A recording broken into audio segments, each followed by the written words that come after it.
Today we're very happy to welcome Nader. Nader Vasseghi. He's coming to us from San Francisco through a good friend of ours, some of you can't see my body. So Nader has over 30 years of experience in senior management. He actually sold the company to Cisco and networking company called Aurora Networks.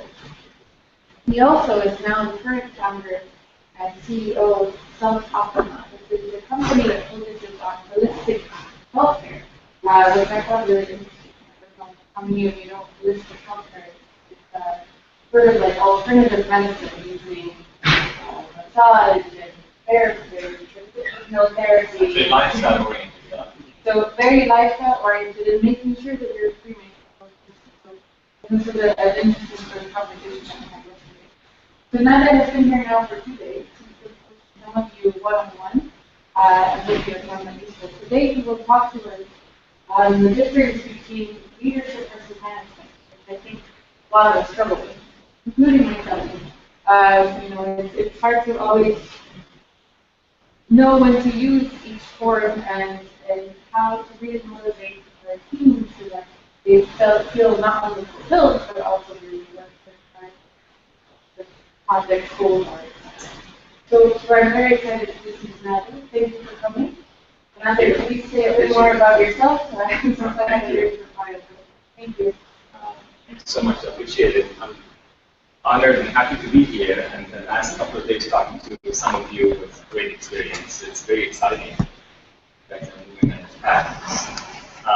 So what I was planning to do today, before I get here, I had certain ideas of what to present, but as many of you have done in your startup, pivoting, after I talked to a couple of you guys, I decided to change the focus a little bit, and I'll tell you why. I think a lot of you guys are actually getting into this relatively new, so it's very important to get a sense on what's ahead of time, and what is it that you can expect moving forward, and a lot of it is that you guys are really focused on technical stuff and the product and getting it out with money, but there's a lot of foundational stuff that you need to pay attention to as you build a real company.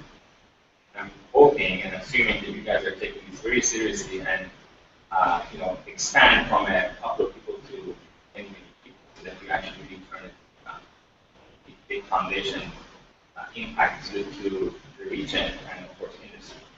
So for that reason, I decided to put a lot of focus on, as Nader mentioned, leadership, management, but also really a lot on the team, on yourself actually as entrepreneurs, and what it takes to be an entrepreneur, what are the challenges that you're going to face along the way, and then of course on the strategy.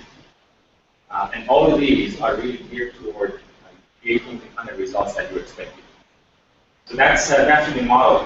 Let me tell you a little bit more about myself. As Nader mentioned, so I've been in this industry for a while. I've done a couple of startups, but my experience after going through a couple of startups, which everyone is different, by the way, everyone is a totally different journey, is just bring some of the learnings and experiences that I have compiled and really help other entrepreneurs to equip them with the foundational stuff and make sure that they don't repeat the same mistakes. That's more my intention. I do some of these leadership training and coaching and mentoring back in the States as well, Silicon Valley. And I find it very rewarding because I get to see leaders really benefit from it and go to their next stage. So that's my intention here, and let me get started with that.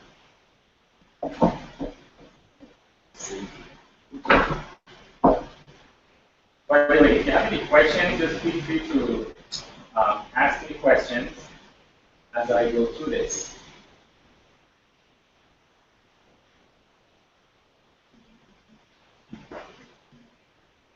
Okay. Coming up.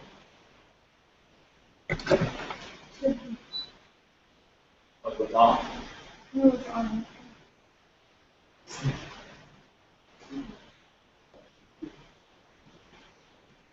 I'll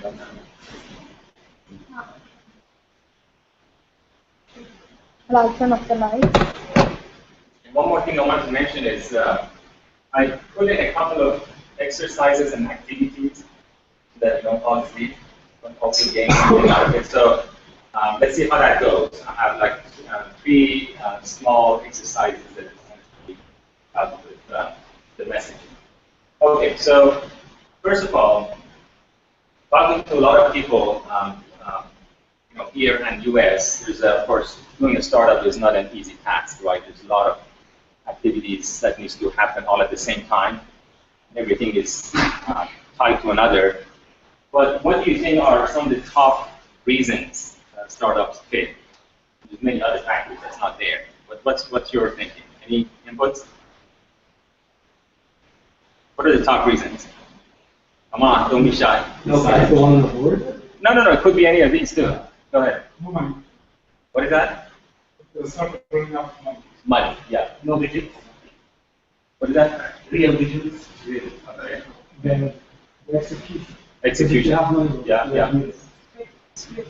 Lack of experience. Yeah, okay. These are all very good reasons. But so based on again my exposure, there's really the top one, believe it or not, is leadership.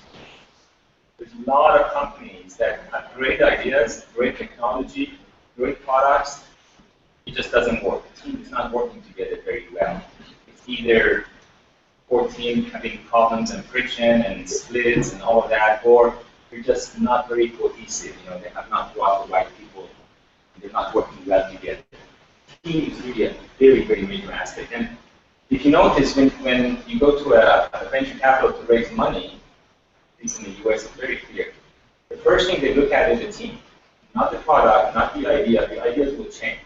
The strategies will change. The products will change. That's not an issue at all, right? Number one thing that they look at is the team. Who is behind this thing? Who is this? Like, how committed, how passionate, how fit they are for this job, right? So that's the first thing that actually shows up. And the next one, as some of you mentioned, running out of money.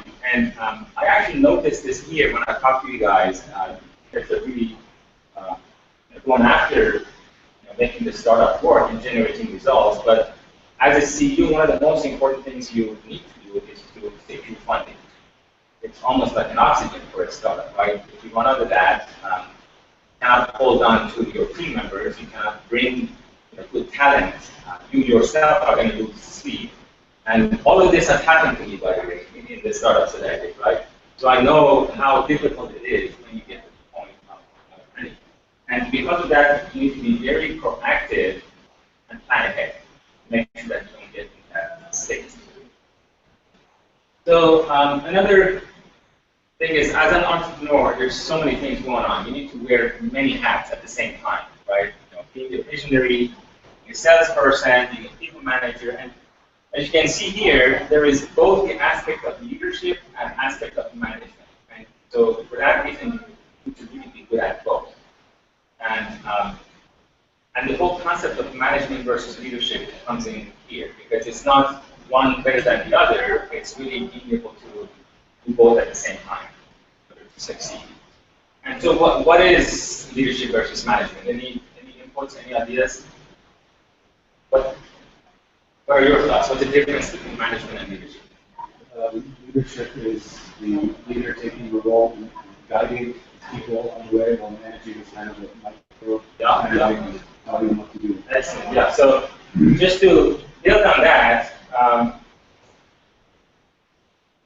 while you're doing all this thing, at the same time, this staying focused to your objective is very key, and then bringing this good mix of management and leadership. So management really is doing things right, as you mentioned, doing things right. Versus leadership is doing the right thing, right? So what does it mean? In a lot of companies and a lot of teams are very busy doing a great job delivering the product, but is this the right product, right? Nobody asks that question. The leader is, the vision of the leader is that, it's really find, hey, ask the question, is this the right thing to do, right?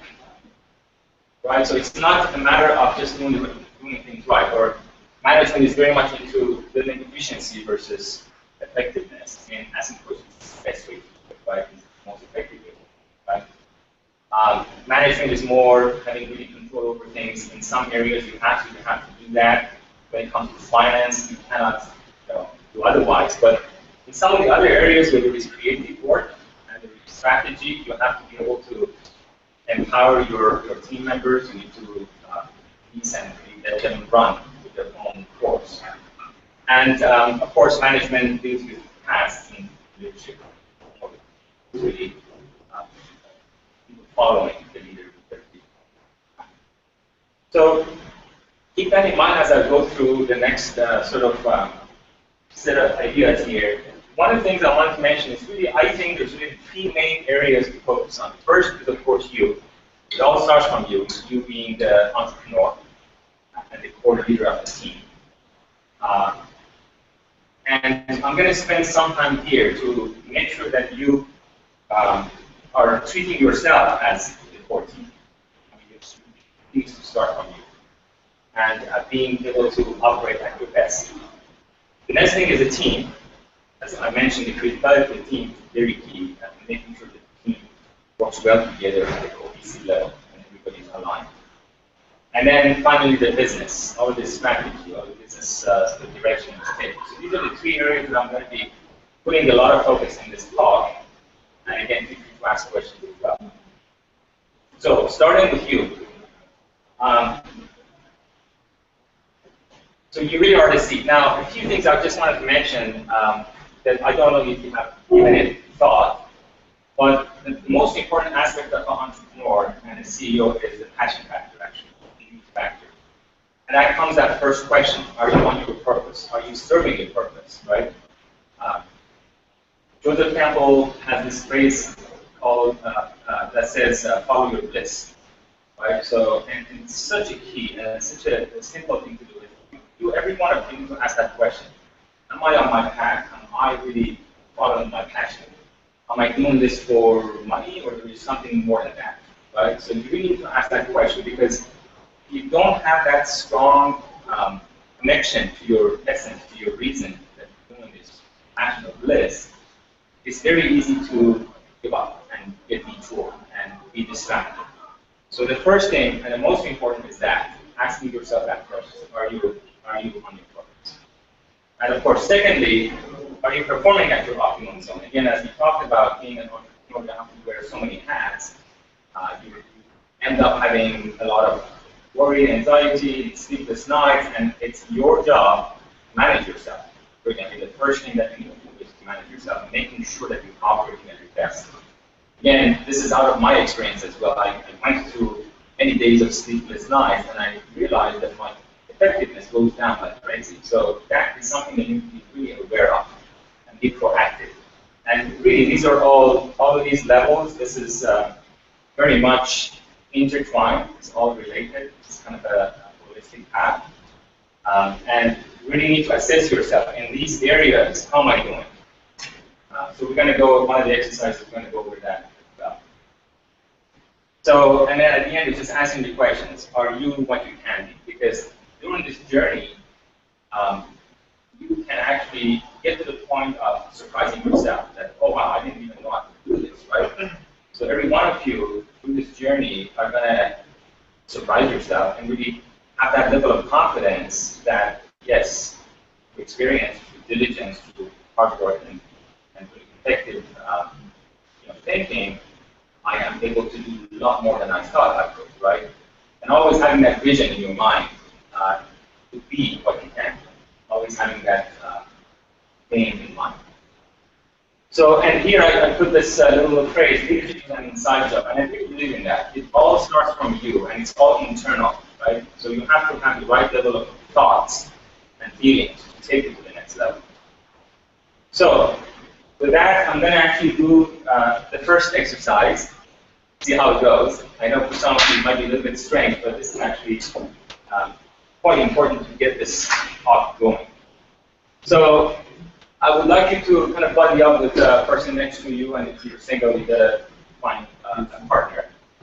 And then the idea is to do really active listening, no judgment, no evaluations, nothing like that. And very short. This is going to take like 6 minutes. 3 minutes each, right? So why don't you do that? Everybody has a partner right now? You don't? You guys are good? Ready to go? Okay. So it's going to be quick, 3 minutes each. And again, this you can do later if you decide that it brings value to you. But what are you supposed to do? You're going to ask, one partner asks the other partner these questions. What do you stand for? Right? And really listen. Listen and really make sure and examine it if it comes from the heart. And if you think it doesn't, ask again. And ask some of these questions. What makes your heart sing? What's important to you? Right? Are you really living your purpose? Your activities align with your core values and purpose, right? So ask very quick questions, but you really want to be more on the listening more than observing. You want to see if what comes out comes from the heart, right? So I know it's uncomfortable for some of you, but try that. Okay, time is starting. And after 3 minutes, I'll let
Okay, 1 more minute and switch. 1 more minute.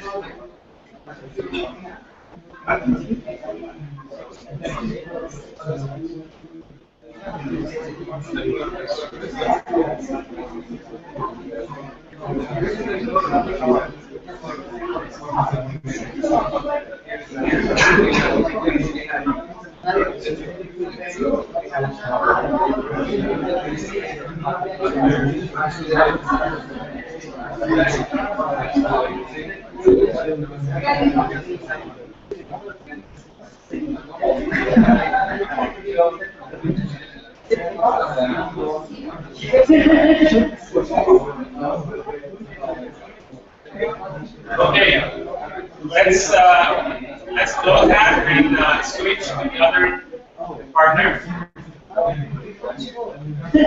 Okay, ready to switch? Go for it.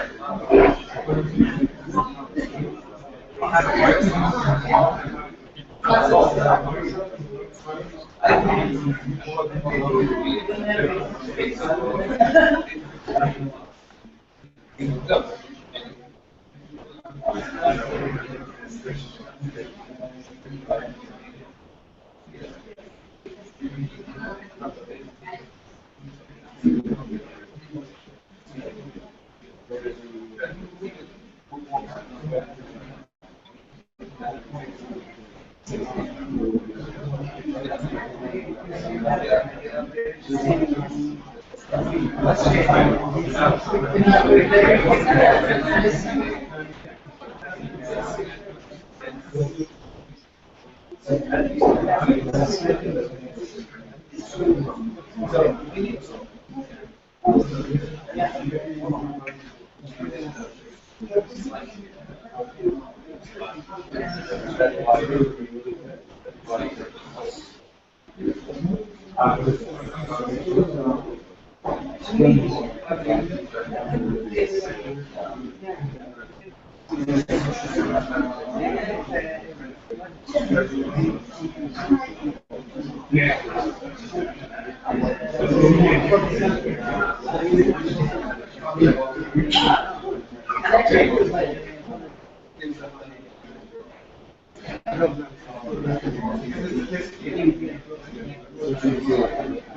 guys. All right, let's wrap it up.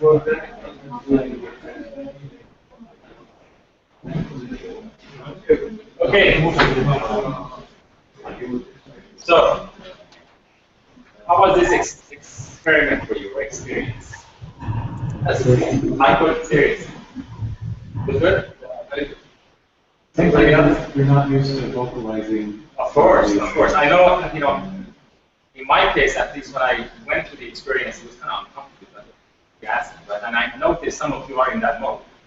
But you have to break that vulnerability, and really you will realize that it's important to have that access and share it with somebody else, having partner. So anyway, if you feel comfortable, you can do it every once in a while. If you decide you're kind of off alignment, it really helps to really align yourself with what you stand for. So that's one. The next one is actually getting to me, this is more of a self-awareness. This should not really take much time at all. But asking yourself these questions. To be honest, to be a strong leader is all about awareness, self-awareness, and other people's awareness. That's all it takes. So some of these exercises kind of push you to be able to do that, to really assess yourself as a high-performance individual, right? So this one is actually pretty quick, but I would like you guys to spend a few minutes on that and rate yourself in each of these areas. Rate yourself from a scale of, let's say, 1 to 5. Where do you stand? Where do you stand from the scale of 1 to 5 when you think about these questions, right? So you don't have to go through too much of it, but just take a few minutes to rate yourself and see what are the areas that you're most weak and what are the more areas that you're most strong. Okay? I'm going to give you like 2 minutes to go over this.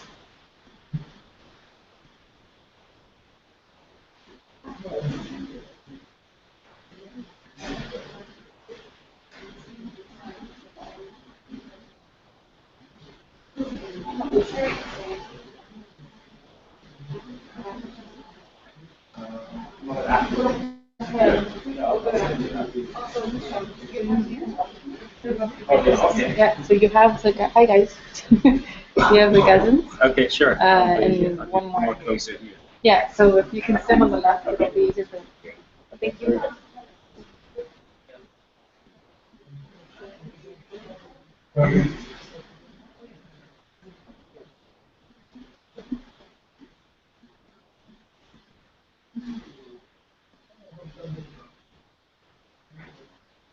Anybody has come to any realization, oh, I should spend more time in this area? Or I'm not? Yes? So again, I'm just going through this pretty quickly, but if you get a chance, and I will send the slides, you really need to go through this, experience yourself. Just sit quietly for like 5-10 minutes and just go through this and write it down even. It really helps. So that's addressing the core, which is you. Now, the next piece, kind of moving up in that, is a team.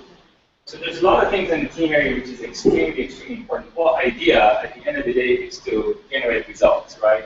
But how do you do that? The most important piece is really building a cohesive leadership.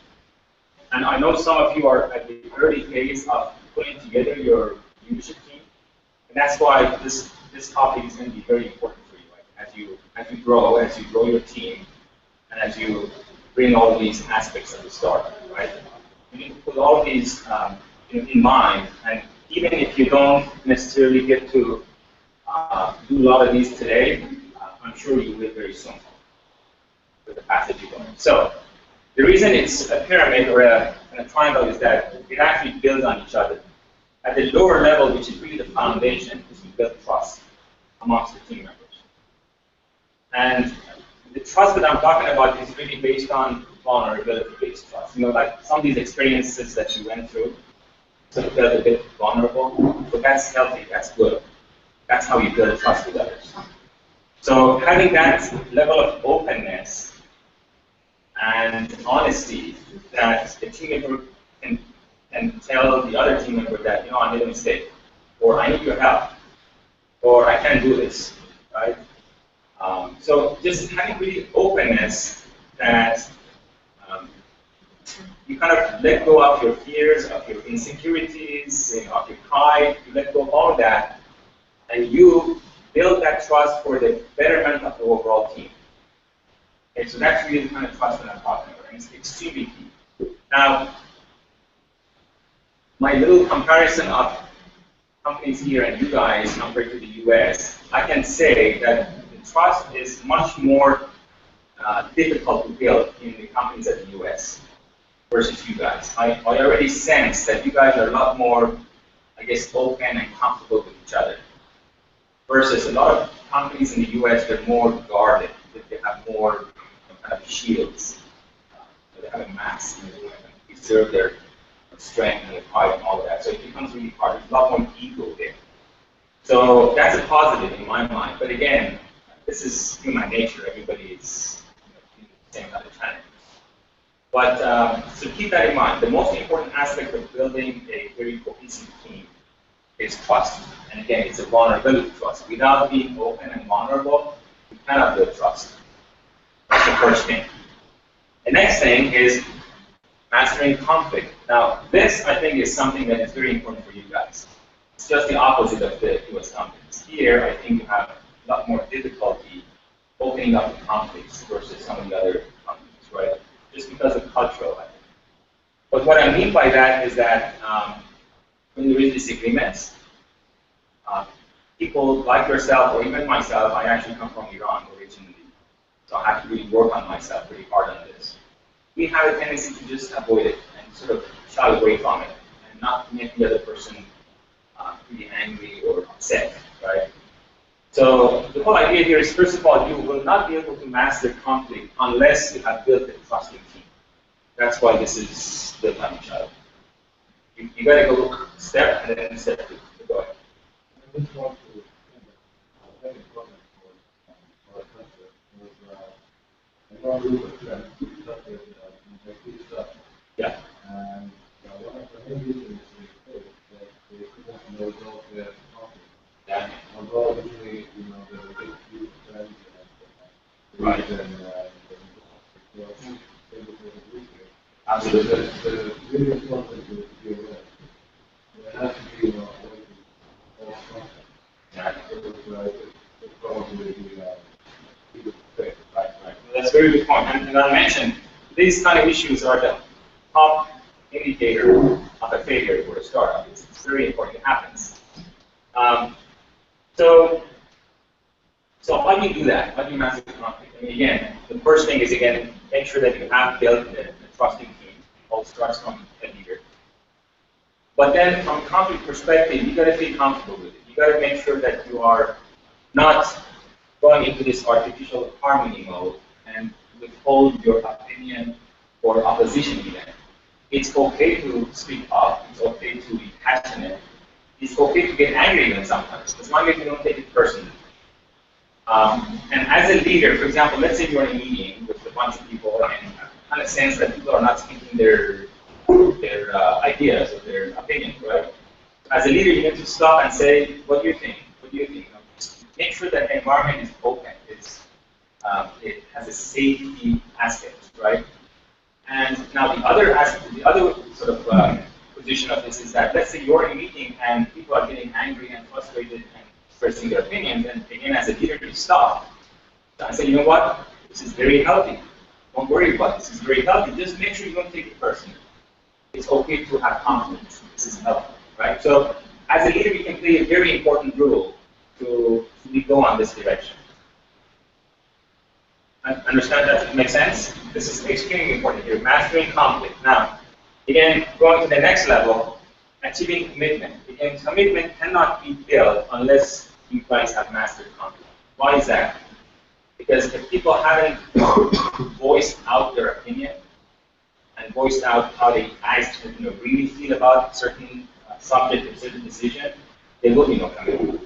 Commitment only happens when they have felt heard and understood and gone through the rationale, right? So again, keep in mind, every step builds on the other. So if you don't work on the first one, you won't be able to create the second one, and same for the third one, right? So this is the kind of commitment that, again, as a leadership team, we need to actually build. And the dark side of it is being ambiguous, right? So when you're avoiding conflict, things become ambiguous. Nobody's sure what to expect and what's going to happen. It's just really ambiguity, and with ambiguity, nothing's going to happen, right? So the other end of ambiguity is actually certainty, which also has its own problem. In other words, having that perfectionist mind that I cannot make a decision unless I have all the data, unless I have a perfectionist attitude. It's almost like a paralysis, right?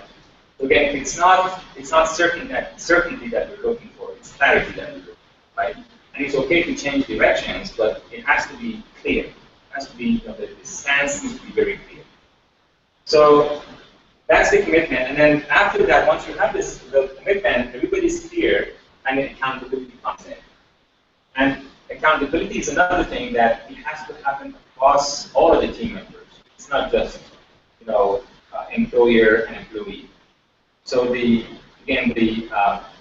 CEO or the leader needs to actually set the stage in terms of accountability. But even more important, people in the team needs to be accountable to each other. It's almost like a peer-to-peer accountability model, right?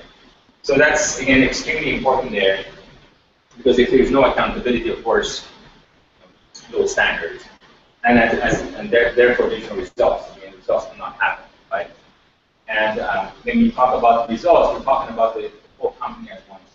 That's the leading. Any questions here before I go on? Okay.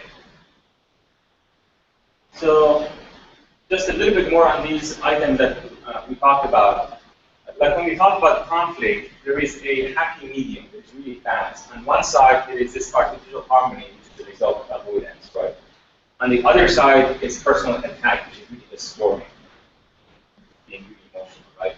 So the key is to be somewhere in the middle, to have a constructive conflict, right? And again, this is all about awareness. It's about observing yourself, observing your colleagues, opening space for each other, and really make sure that you're navigating toward this, right? And same with some of the other characteristics, like trust. Okay, in one end, it's invulnerability, not really opening up. In the other end, it's just revealing. There's way too much kind of. That's not efficient too. So again, it's a happy medium to build that trust. From a clarity perspective, on one side is ambiguity, the other side is just too much certainty. From an accountability perspective, on one end is popularity. You don't want to feel, you want to feel liked. You don't want to feel unliked, right? So that's popularity. That becomes more important for you. At the other end is rigidity. It's like, hey, you're not even understanding anymore, right? So it's really important to have a happy medium in the middle. And that's why I have this. And the other thing to keep in mind is, again, some of these characteristics that doesn't feel very positive can actually be very positive. Conflict, to me, is a seed for creativity. You cannot have creativity unless you have conflict and differences of opinion.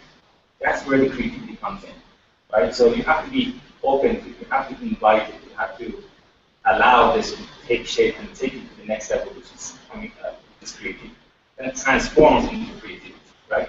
And same with some of these other items, just like fear, right? Fear is a seed for courage, right? Again, allow it to turn and transform itself to courage. Greed is a seed for compassion. So some of these things you need to realize that there is no need to run away from it. stay with it, and let it transform itself to the higher purpose, right? That's that. And I'm going to just recap what we just talked about, that there is always this temptation for everybody on the team, including the leader, to do this, right? It's always a temptation to choose between vulnerability, or harmony, or certainty, or popularity, or status, right? So again, the key is to be aware. It's all about being aware and making sure that collectively you're creating a cohesive team.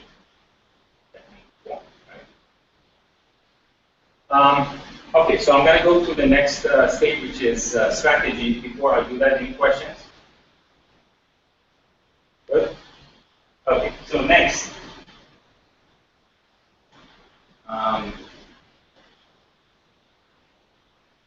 Okay, so actually, before I go to the...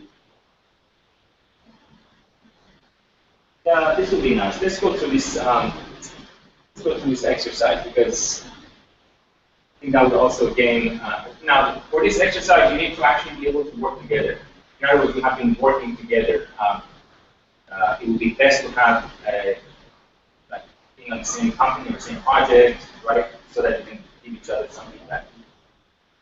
Do you have that?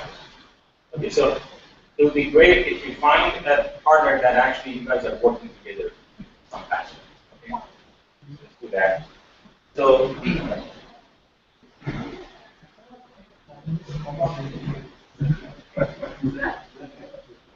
You're okay with that? And I want to actually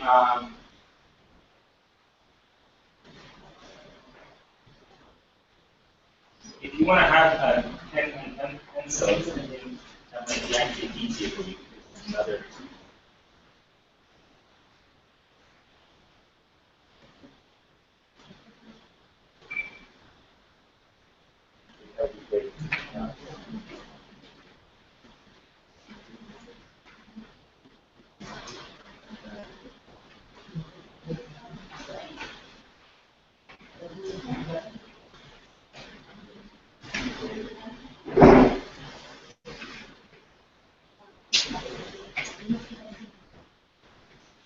Okay, so what we do is this.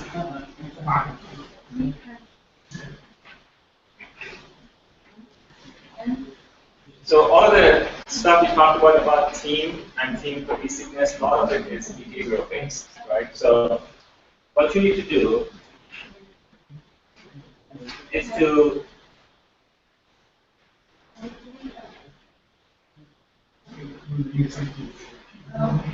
write down on a piece of paper.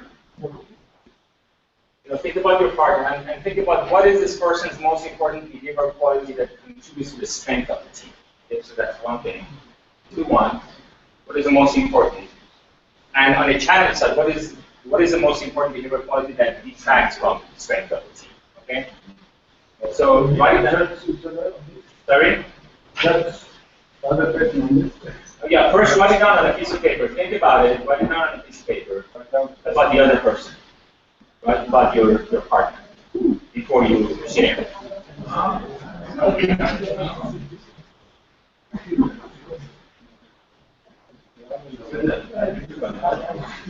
Just one thing. Yeah, exactly. Just one. Because you don't have much time, right? Okay. Yes. Just one each. What is the most important quality?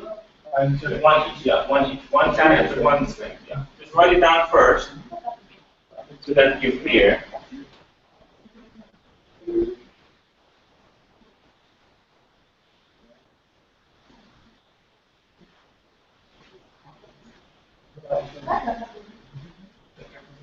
And then once you have written it, then you can basically take turns to communicate the inputs.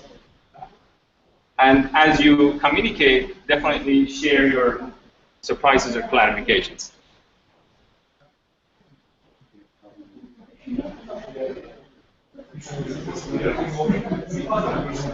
Sorry?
Okay, 2 more minutes before you come in, before we close this session. So make sure you have a communication.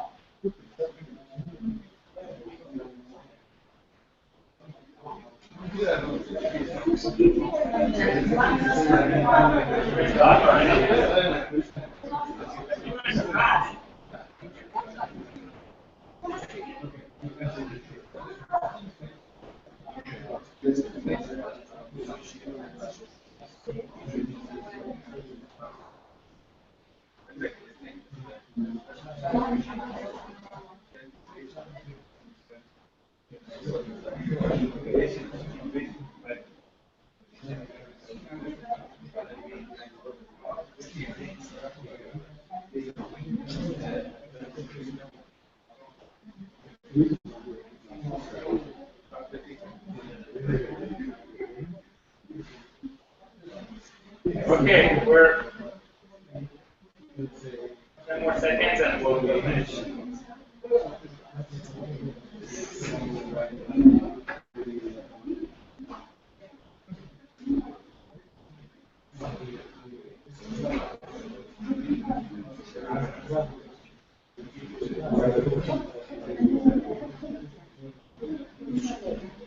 All right, everyone. Thank you. So, anybody wants to give me some feedback? How did it go? Was it useful, interesting? Yeah. Actually, we just met, Yes. and because of 3 minutes before, we was able to find everyone arrived heavier than each. Very good. Okay. So and we did it quickly. Very good. Okay, anybody else? So, why did we do this? Based on the previous conversation, any thoughts? What does it help with? Mastering conflict and just Exactly. So, my suggestion is, as you build your team, be open to these kind of exercises with each other. Especially if you don't feel comfortable about giving feedback, this kind of forces yourself to sit down and give each other feedback.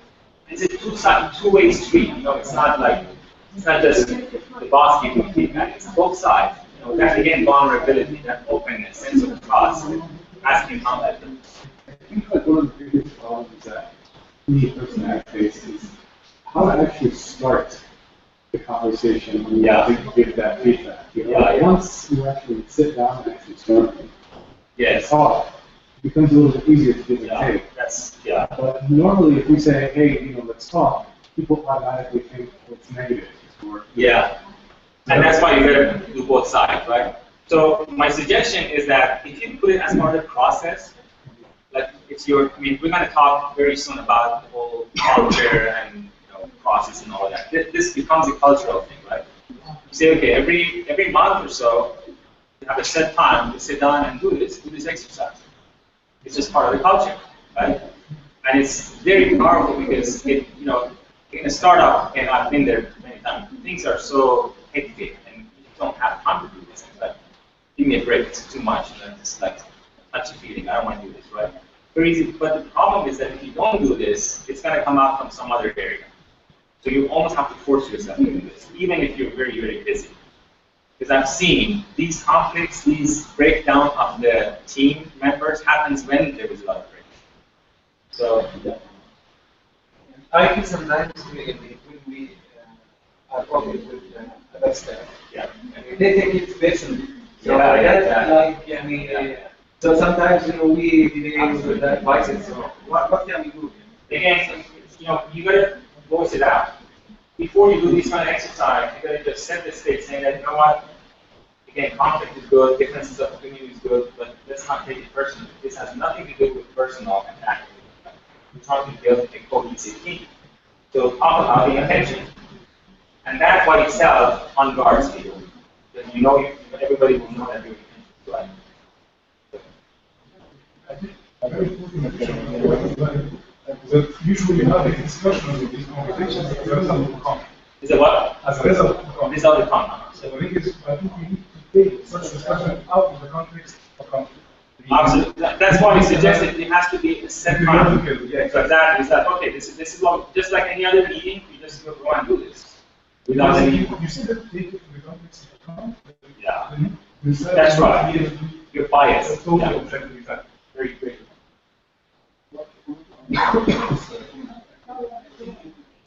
And how?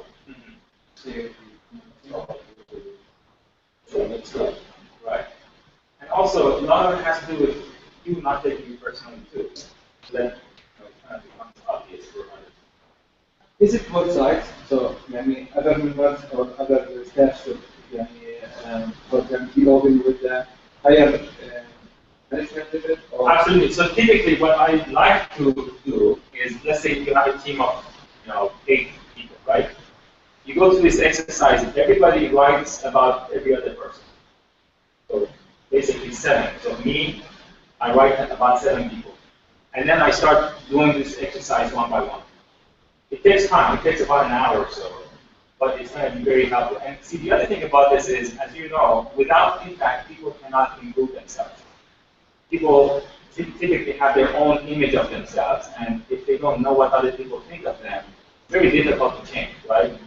So this builds trust. This addresses the conflict issue, but it also does improvement a lot. I mean, this really is a self-improvement model. Right? I think that if you have the intent of creating that person needs to start with himself. Exactly, that's right. Usually, you break the ice with the leader. Exactly, that's right. Good point. Okay, so let's go to the next phase, which has to do with the business. So here, same kind of a model is that, again, there's a pyramid, and it all starts from the bottom. And typically, a lot of companies don't put enough attention to this bottom layer, which is extremely, extremely important, which has to do with the vision of the company. So what is this vision composed of? So it's about the core purpose. Why is it that we exist? Right? The core purpose, being very clear about that. The core values, what's important for us, right? And of course, the company culture, right? Some of the things we talked about actually feeds into this, right? And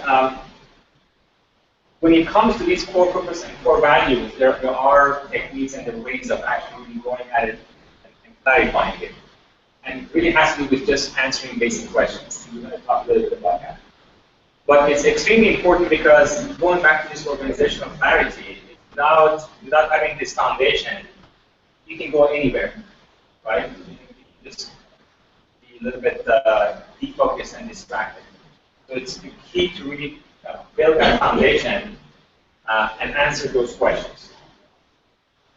Then, once you have, the next phase is building the infrastructure. Now, infrastructure is extremely important for larger companies. For a 3-person company, it kind of happens ad hoc. But what I mean by infrastructure is, for example, core values is how people behave with each other, right? The core values is the answer of how should we behave with each other, right? Now, infrastructure is really how do we execute, what's our operational behavior, right? What are some of the things that we, is it an agile methodology? Is it, what kind of product development are we going to take, right?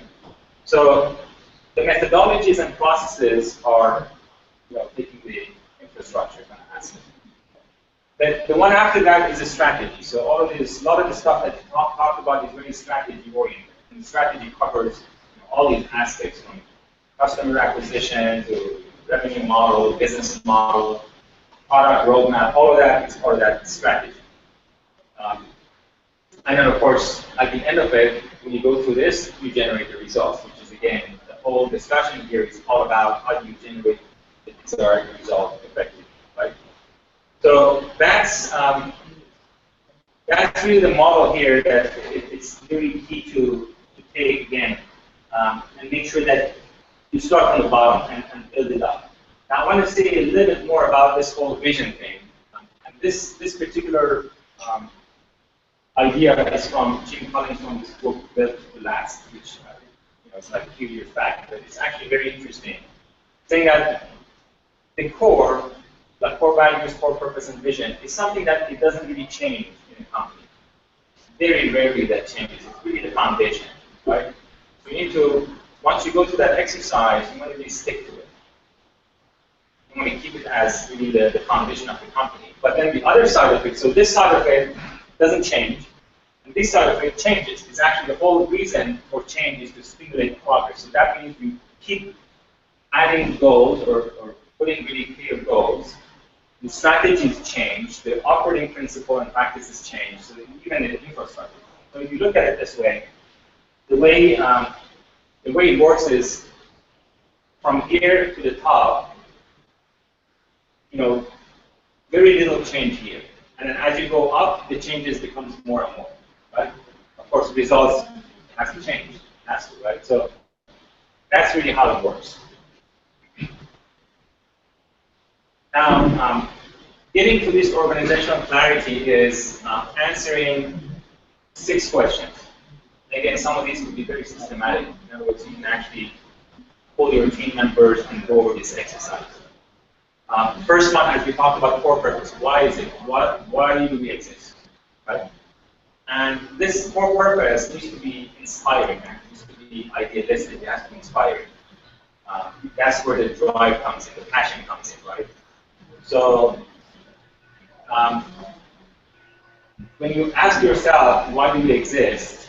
It's going to be something higher than yourself. It's not just make money. I mean, that's not to inspire people, right? Or inspire you. So it has to be inspiring and idealistic, but at the same time, it has to be real. You as leadership needs to believe in it. That's come from within. Again, it goes back to that core purpose that we talked about earlier. It has to start from the self, but it permeates across the team. So you go through the exercise, you come up with a core purpose, which is clear, true, genuine, and inspiring. Next is answering the questions that how do we behave? What are the core values that's important for us? Again, it has to be built in the organization through the leadership. They have to believe in it, right? So usually when the organization becomes larger, if you don't have these set of core purpose and core values defined and active here, it becomes very ad hoc. Anybody can come in and change the environment. It's like there is no sort of consistency and clarity. And in fact, if you do a good job in defining these first 2 questions, the whole hiring and recruiting and interviewing becomes very much targeted. When I did my first startup, the first thing I did actually before anything was I put a one-pager and put down my core purpose and core values. And I had that one-pager on my desk, and every time I interviewed people to build a company, I said, this is our core values, this is our core purpose. And I said, this stuff, words are not enough. You got to observe to see if they're really buying it, they're really passionate about it. And I had to let go of very, very strong technical people because they did not align with this. So again, it goes back to your building the foundation and making sure that it's right. So once you address those 2 questions, the third questions I think you guys have addressed already. Almost everybody I've talked to, you guys are pretty clear what you're doing, right? So that's okay. That's not a big deal. But I do suggest that you got to put some more emphasis and attention to the first 2. And then the strategy is extremely key. Of course, this is really important, and again, it's changing, but you got to put a lot of attention there. What's our strategy to succeed, right? Again, you guys have a lot of strategies in mind, but you got to just be very clear-cut and communicated across the team, and have good analysis behind it, good homework behind it. It's not just up on the air. And then the other thing that's very important, and some of you have done that ad hoc again, is what is most important right now. Okay, and we're going to talk about this a bit more. But I'll call it thematic goal, like a goal that has a theme, that has a really kind of a, it doesn't have to be quantitative at this point, it's more of a qualitative, but within the next, let's say, 3 to 12 months, what's the most important thing for us as a team for this company, right? And then, of course, clarity of who does what, right? So, if you answer these 6 questions, you can claim that you will have the ingredients of organizational planning. But all these 6 things will happen at the same time. You cannot miss any one of these 6 questions. So it's very critical to go through this in a systematic fashion. So let me tell you about this thematic goal. And what I'd like you guys to do is, again, go back to your piece of paper and ask yourself this question, right? What is this goal, right? Now, let me just tell you what is the characteristic of this goal. So it has to be one. So the most important, the highest priority, what is that one thing? Because if you have more than one, it becomes defocused. That one thing that the whole company needs to be aligned. That one thing, right? But for now, do it individually, but when you get to do it as a team, you can compare your thematic goals and decide if it makes sense. But you got to pick one. So it has to be singular. It has to be qualitative. You don't have to make it measurable at this point. That comes later. And then it has to be a time bound, right? It has to be typically in the range of 3 months to 12 months. If it is less than 3 months, it becomes